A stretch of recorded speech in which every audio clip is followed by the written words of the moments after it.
السلام علیکم۔ جیسے کہ میں نے آپ کو بتایا تھا تارا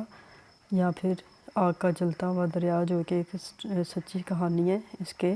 پارٹ نمبر 21 میں کہ کیسے جو تھی تارا کی سوتن نینا فوت ہو جاتی ہے اور پھر تارا جو تھی اس کو گھر لے کر آتی ہے نا، اور پھر سارے محلے والے جو تھے اکٹھے ہو جاتے ہیں اور نینا کی ماں اور سب اسی پر الزام دیتے ہیں نا کہ تارا جو ہے اس نے زہر دے دیا نینا کو، کیونکہ نینا جو تھی اس کی لاش بالکل نیلی ہو جاتی ہے نا، اس کی بچی اندر فوت ہو جاتی ہے اور اس کا زہر پھیل جاتا ہے اس کے اندر، تو اس وجہ سے نیلی ہوتی ہے۔ لیکن لوگ یہی سمجھتے ہیں کہ تارا جو تھی اس نے اپنی سوتن کو زہر دے دیا ہے، اور ہر کسی کی بات زبان پر یہی بات تھی، حتیٰ کہ جو تارا کی بہن اپنی سگی تھی وہ بھی یہی کہہ رہی تھی نا کہ تارا نے جو ہے نینا کو زہر دیا ہے۔ اب جو بابر تھا آخر گھر میں پہنچ جاتا ہے اور سارے انتظار کر رہے ہوتے ہیں اس کے کہ کس ٹائم آئے گا، کیونکہ اس کے ساتھ رابطہ نہیں ہو رہا تھا۔ تو جب بابر آتا ہے تو اس کا تو ذہن جو تھا قبول ہی نہیں کر رہا تھا کہ اس کو اتنا بڑا ایک حادثہ جو تھا اس کا سامنا کرنا پڑا ہے، کیونکہ اس نے تو کبھی خواب میں بھی نہیں سوچا تھا کہ وہ اپنی بیوی کو اچھا خاصا چھوڑ کے گیا ہے اور واپس آئے گا تو اس کو یہ مردہ لاش دیکھے گا، اور وہ بھی وہ لاش جو کہ بالکل نیلی ہو چکی تھی نا، اور وہ تو دیکھ کے حیران تھا کہ یہ وہی نینا ہے جس کو وہ اتنی خوبصورت اور حسین و جمیل لڑکی کو چھوڑ کے گیا تھا، اور جو ایک بالکل عجیب اور بالکل نیلی لاش بنی ہوئی تھی اور بالکل جیسے کوئی نا بھوت ہوتا ہے اس طرح سے نا ہو گیا تھا اس کا حساب۔ تو ہر کوئی جو ہے تارا کو ہی جو ہے بلیم دے رہا تھا، لیکن یہ تو اللہ جانتا تھا کہ تارا کا اس میں کوئی قصور نہیں، اور تارا اپنی جگہ پر بہت زیادہ پریشان تھی، ایک دکھی تھی، ایک پریشان تھی، ڈر رہی تھی کہ بابر اس کے ساتھ کیا سلوک کرے گا۔ اب بابر جو تھا وہ تو غم سے نڈھال تھا، آدمی تھا،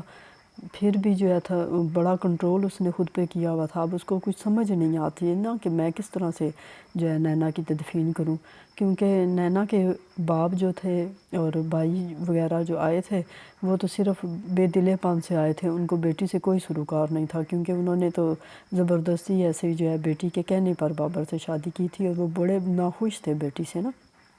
تو انہوں نے تو آج تک کبھی اس کے گھر کا رخ بھی نہیں کیا تھا، اب مرنے پہ آئے تھے نا اس کے، تو اس لیے بابر سوچ رہا تھا کہ اب کیا کروں، مجھے اکیلے انتظام میں کیسے سارے کروں نا۔ آخر اپنے دوستوں کو فون کرتا ہے بابر، اس کے دوست آتے ہیں 3-4، اور پھر وہ ان کو کہتا ہے کہ میری کنڈیشن تو اس حالت کی نہیں ہے کہ میں کچھ بھی انتظام کر سکوں، تو تم لوگ مہربانی کر کے نا سارا انتظام کرو۔ آخر جو تھا بابر کے دوست وہ سارا تجزیہ و تفہیم جو تھی جس کا بھی سارا انتظام کرتے ہیں، سب کچھ وہی کرتے ہیں، اور پھر جو ہے نا آخر جنازے کو اٹھا کر دفنانے کے لیے لے جاتے ہیں نا۔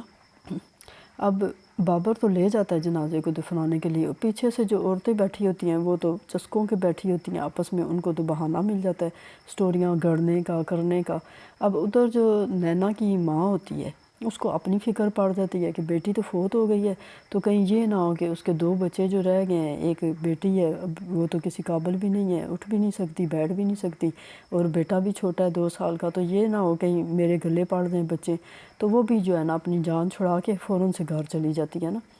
اور یہی سوچتی ہے کہ آئندہ میں نہ ادھر آؤں گی تو نہ بچوں کا کوئی ذکر ہوگا اور نہ جو ہے میرے ذمے پہ کوئی ذمہ داری ڈلے گی، خود ہی جانے جو بھی جانے۔ بہرحال اس کی بیٹی فوت ہو گئی ہوتی ہے، وہ تو اس کو افسوس ہوتا ہے، لیکن آگے کی ذمہ داری کا سوچتے ہوئے نا وہ ادھر سے چپ کر کے نکل جاتی ہے، کسی کو بتاتی بھی نہیں ہے۔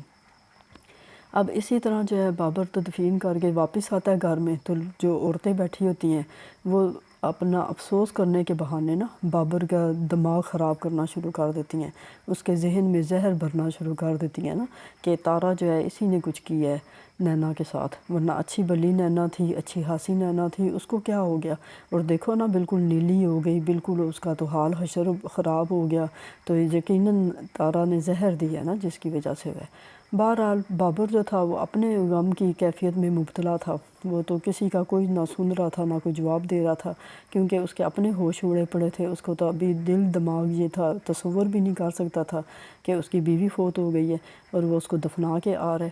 تو وہ اسی طرح نا ایسے عجیب سی حالت میں پاگلوں والی حالت میں کمرے میں جاتا ہے اور اندر سے کنڈی لگا کے نا اندر پڑ جاتا ہے، اور پھر آہستہ آہستہ جب عورتیں 2 بیٹھی ہوتی ہیں باقی کی وہ بھی آہستہ آہستہ جانا شروع کر دیتی ہیں، اور نازو جو تھی وہ تو پہلے ہی چلی گئی ہوتی ہے، کیونکہ وہ تو تارا کو خوب جلا کھڑا چکی ہوتی ہے اور اس کا مقصد پورا ہو چکا ہوتا ہے، اور دوسری طرف اس کو اور بھی آگ لگ رہی ہوتی ہے کہ یہ کیا، اب تارا کی جو دوسری سوتن تھی وہ بھی فوت ہو گئی، تو اب تو تارا پھر سے آزاد ہو جائے گی۔ اسی لیے اس کی کوشش تھی نا کہ وہ بابر کا دماغ زیادہ سے زیادہ خراب کرے، اور اس نے کرنے کی کوشش بھی کی، اور پھر اس طرح سے نا جب بابر کمرے میں چلا جاتا ہے تو پھر وہ بھی اب جانتی ہے کہ میرا تو اب یہاں پہ ٹھہرنے کا کوئی مقصد نہیں ہے، تو اب میں بھی جاؤں، تو بہرحال وہ بھی پھر چلی جاتی ہے۔ اب تارا جو تھی اس کی تو جان سولی پہ لٹکی پڑی تھی، اس کو تو کوئی سمجھ نہیں آ رہا تھا نا کہ بابر اس کے ساتھ کیا کرے گا، اور اوپر سے پھر 2 اور بچوں کی ذمہ داری اس کے سر پہ پڑ گئی تھی، ایک تو تقریباً معذور بچی تھی اور دوسرا بچہ بھی چھوٹا تھا بالکل ہی، اور ابھی تو وہ اپنا آپ سنبھال بھی نہیں تھا سکتا۔ بہرحال تارا کو تو یہ کوئی فکر نہیں تھی، کیونکہ وہ ایک نہایت نیک اور دیندار عورت تھی، اور اس وجہ سے نا وہ تو ہر پریشانی کو، اللہ کی ہر آزمائش کو جو ہے نا دل سے قبول کرتی تھی نا، کہ اللہ تعالیٰ نے یہ میرے پہ ڈالی ہے تو میں اس کو جو ہے نا اللہ کی خاطر جو ہے صحیح طرح سے نبھاؤں۔ تو اس وجہ سے اس نے دلی طور پر یہ مان لیا تھا کہ اب یہ دونوں بچے سوتن کے بچے نہیں ہیں بلکہ میرے بچے ہیں، اور اب آگے بابر اس کے ساتھ کیا کرے گا اس کو ذرا سا بھی کوئی نہ گمان نہیں تھا کہ اس کے ساتھ اچھا ہوگا برا ہوگا کیا ہوگا۔ تو اب آگے جو ہوگا وہ پارٹ نمبر 23 میں آپ کو بتاؤں گی کہ تارا کے ساتھ آگے کیا ہوا۔